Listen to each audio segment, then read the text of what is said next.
வணக்கம், உங்க chef Shankar. Nutrition செக்மெண்ட்காக இன்னைக்கு நம்ம பார்க்க போற டிஷ் சிக்கன் மசாலா. அதுக்கு தேவையான பொருட்கள் என்னன்னு நம்ம இப்ப பார்க்கலாம். கிரீன் சில்லி, சிக்கன், கொத்தமல்லி, salt, turmeric powder, capsicum, onion, oil, tomato, garam masala, இஞ்சி பூண்டு விழுது, தனியா powder, garam masala powder, chilli powder. இப்போ நம்ம சிக்கன் டிஷ் எப்படி பண்றதை நம்ம இப்போ பார்க்கலாம். ஃபர்ஸ்ட் அடுப்பை வச்சுக்கலாம். தேவையான அளவு ஆயில் ஊற்றிக்கலாம். சிக்கன் யூஸ்வலாக நல்லெண்ணெய் போட்டால் ரொம்ப டேஸ்டாகவும் இருக்கும், நல்லாவும் இருக்கும். ஆயில் சூட ஆரம்பிச்சிச்சு. இப்போ கொஞ்சம் கரம் மசாலா போடலாம். கரம் மசாலா பவுடர் இருக்கு, ஹோல் இருக்கு. ஹோல் போட்டால் ஃபர்ஸ்ட் நல்ல ஃப்ளேவராகவும் இருக்கும், உடம்புக்கு ரொம்ப நல்லது.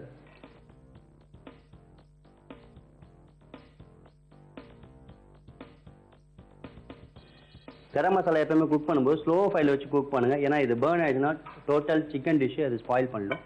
அதனால ஸ்லோ ஃபயரில் வச்சு கரம் மசாலா குக் பண்ணுங்க. கரம் மசாலா கோல்டன் ப்ரௌன் ஆன வரைக்கும் லைட்டாக குக் பண்ணணும். கோல்டன் ப்ரௌன் ஆனதுக்கப்புறம் இஞ்சி பூண்டு விழுதுகள் நம்ம போடுறோம். இப்போ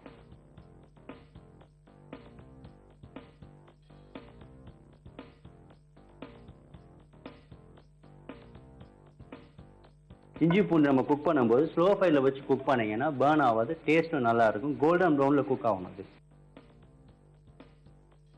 அடுத்து நம்ம இப்போ கிரீன் சில்லி போட போகிறோம். காரம் தேவைப்படுறவங்க கிரீன் சில்லி எக்ஸ்ட்ரா போட்டுக்கலாம். நமக்கு அவ்வளோ காரம் தேவையில்லை, அதனால் 2 கிரீன் சில்லி ஸ்பிளிட் பண்ணி போட்டிருக்கேன். அடுத்து நம்ம ஆனியன் போட போகிறோம். ஆனியனில் பார்த்தீங்கன்னா 32% ஆஃப் கேலரிஸ் இருக்குது. இது ரொம்ப நல்லது.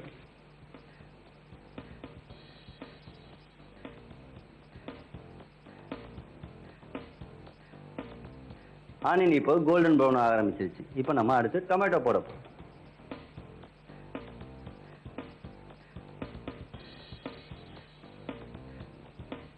டொமேட்டோ ஸ்லைஸ் போடலாம், இல்லை சாப் பண்ணி போடலாம். சீக்கிரம் குக் ஆகிறதுக்கு உங்களுக்கு எப்படி சௌகரியமோ அப்படி போட்டுக்கலாம். டொமேட்டோ போட்டு தான் எப்போவுமே கொஞ்சம் உப்பு போடுங்க. இது ஆனியன் டொமேட்டோவை சீக்கிரம் குக் பண்ண ஹெல்ப் பண்ணும்.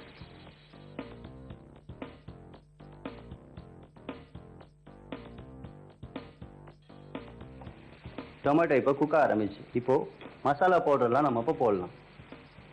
தனியா தூள் 1.5 ஸ்பூன் போடலாம். கரம் மசாலா பவுடர் 1 ஸ்பூன் போடலாம். டர்மரிக் பவுடர் கொஞ்சம். காரம் வேணுன்றவங்களுக்கு சில்லி பவுடர் ஜாஸ்தி போடுறதுன்னா போடலாம். 1 ஸ்பூன் சில்லி பவுடர் போட்டுக்கலாம். இந்த மசாலா நல்லா ஆயிலில் வதங்கும் போது onion flavour, tomato flavour, masala flavour இதெல்லாம் நல்ல ஸ்மெல் கொடுக்கும். மசாலாவோட ரா ஃப்ளேவர் போகிற வரைக்கும் லைட்டாக வதக்கணும். இது எல்லாமே ஸ்லோ ஃபயரில் வச்சு குக் பண்ணுங்கள், ஹை ஃப்ளேமில் வச்சு குக் பண்ணாதீங்க. இப்போ மசாலா நல்லா குக் ஆகிடுச்சு. இப்போ கொஞ்சம் நம்ம தண்ணி ஊற்றிக்கலாம்.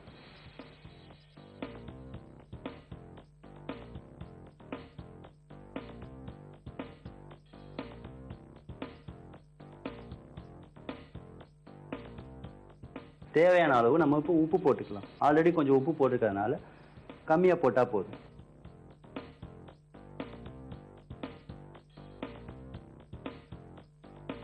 மசாலா குக் ஆகணும். தண்ணி ஊற்றிருக்கோம், கொஞ்சம் நேரம் கொதிக்கட்டும். மசாலா இப்போ குக் ஆரம்பிச்சிச்சு. இப்போ சிக்கனோட டொமேட்டோ சேரும்போது நாட்டு தக்காளி இல்லை பெங்களூர் தக்காளி எந்த தக்காளி வேணால் யூஸ் பண்ணிக்கலாம். நாட்டு தக்காளி நல்ல புளிப்பு டேஸ்ட் இருக்குது, அதனால சிக்கன் டிஷ்ஷோடு சேரும்போது ரொம்ப நல்லா இருக்கும். பெங்களூர் தக்காளியில் அவ்வளோவா புளிப்பு இருக்கிறது இல்லை. ஸோ இப்போ நம்ம சிக்கன் போட போகிறோம். சிக்கன் எதுக்காக ஸ்ப்ளிட் பண்ணியிருக்கு அப்படின்னா அதில் மசாலா இறங்குறதுக்காக நம்ம ஸ்ப்ளிட் பண்ணி வச்சுருக்கோம். அப்போ தான் மசாலா இறங்கி டெண்டரைஸ் பீஸாக குக் ஆகி போன் வரைக்கும் குக் ஆகிருக்கும். நியூட்ரிஷன் வேல்யூவில் சிக்கன் பார்த்தீங்கன்னா சிக்கன் 200 கேலரிஸ் இருக்குது. ஸோ யூஸ்வலாக சிக்கனில் வந்துட்டு நிறைய ஃபேட் இருக்கும், அதனால் சாப்பிடக்கூடாது அப்படின்லாம் நினைக்கிறாங்க. அப்படிலாம் கிடையாது. தேவையான அளவு 2 பீஸ் சாப்பிட்டா ரொம்ப நல்லது. ரெடி ஆயிடுச்சு. இப்போ நம்ம இதில் குடமிளகாவும் கொரியாண்டர் லீவ்ஸும் நம்ம ஆட் பண்ண போகிறோம். முதல்ல ஏன் குடமிளகா போடல அப்படின்னா மேஷ் ஆகிடும். குடமிளகா நீங்கள் பச்சையாக கூட சாப்பிடலாம்.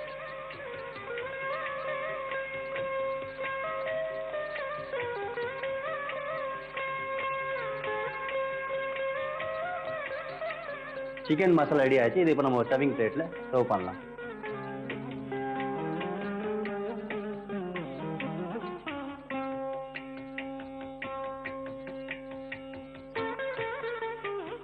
பாருங்க எவ்வளோ கலர்ஃபுல்லாக ரொம்ப ஃப்ளேவர் டிஷ்ஷாக இருக்குது. கொஞ்சம் கொத்தமல்லி போடலாம், கொஞ்சம் ஜிஞ்சர் போடலாம். இது இப்போ பார்த்தீங்கன்னா இதில் ரொம்ப கேலரிஸ் ஆன வெஜிடபிள், சிக்கன் எல்லாம் இருக்குது. ஆனியன் 32%, டொமேட்டோ 28%, சிக்கன் 200 கேலரிஸ் இருக்குது.